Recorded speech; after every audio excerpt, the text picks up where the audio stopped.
दुचाकीला कट मारल्याच्या क्षुल्लक कारणावरून 2 गटात सशस्त्र हाणामारी होऊन त्यामध्ये 2 तरुणांचा खून झालाय, तर अन्य 4 जण गंभीर जखमी झाले आहेत। सांगोला तालुक्यातील कोळा गावात काल रात्री हा धक्कादायक प्रकार घडलाय।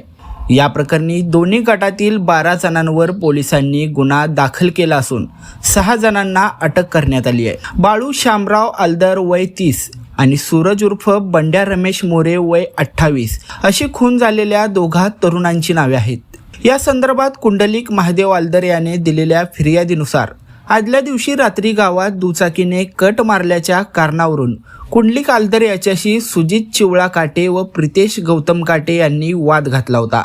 दुसऱ्या दिवशी पुन्हा याच कारणावरून जाब विचारल्याने भांडण झालं होतं।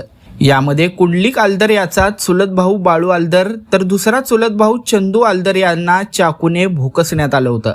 यापैकी बाळू आलदर याचा मृत्यू झाला।